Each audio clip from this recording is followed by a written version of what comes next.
Okay, may bago tayong pasyente. No, taga saan po sila? Taga Gulod po. Oh, Gulod, Calatagan, Batangas din po. So, ano ang pangalan niya? Ashley Gal po. Oh, so si Miss Ashley. So, si Miss Ashley ay isang estudyante rin ng Enzotech po. Enzotech. So, okay, anong grade mo na ba? Grade 11 po. Grade 11. So, si Miss Ashley is grade 11 na. So, siya ay isang scolio patient din. So, pumunta rin siya dito para magpa-treat ng kanyang nararamdaman sa kanyang scolio. So, yun ang ating gagawin, no? Ititreat ka para ma-adjust ka, no? So, dito sa atin, ang TTAR treatment ng scolio is unti-unti ma-adjust ka in every session. So, ito sinasabi ko na hindi naman ito makukuha ng isang beses lang, no? Kung gaano tayo kasipag pumunta dito, ganun din tayo kabilis, no? Ma-adjust o mumayos, no? Okay? Let's start.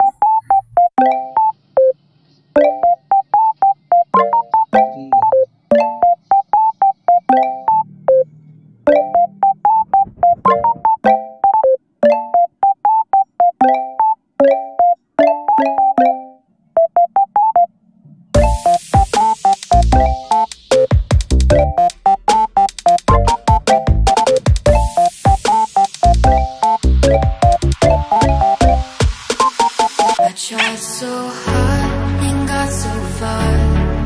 In the end, it doesn't even matter. I had to fall to lose it all.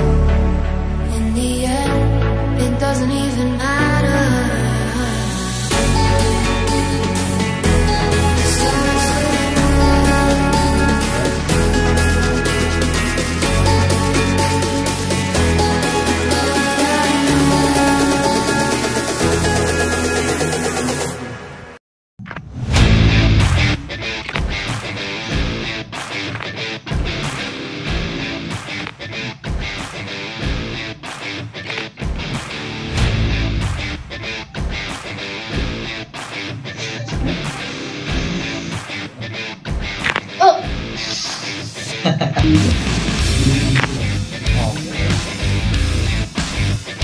Okay, sir.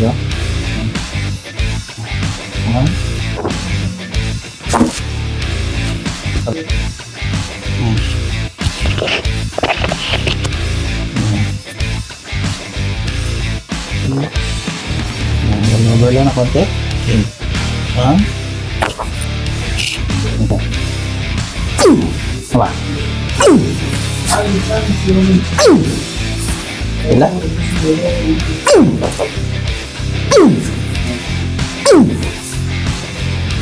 Suka? Gila.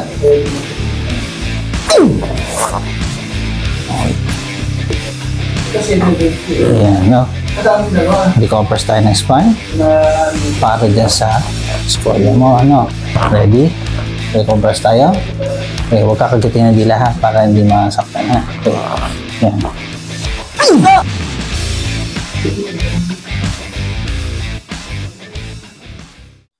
Okay, Miss Ashley, kamusta ka ngayon? Okay naman po. Masarap po sa pakiramdam. Wow, no? So, isa siya sa mga pasyente namin na nakaramdam ng pagginhawa, no? Through sa kanyang nararamdaman na scolio. Inaanyayahan ko po yung mga katulad kong may scoliosis po.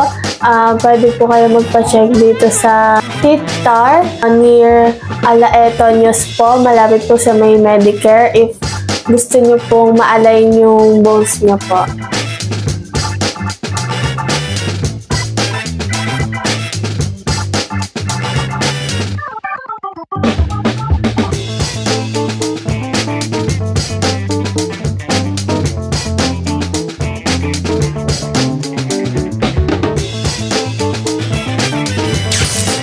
Ken TTAR Method and Bone Setter Philippines.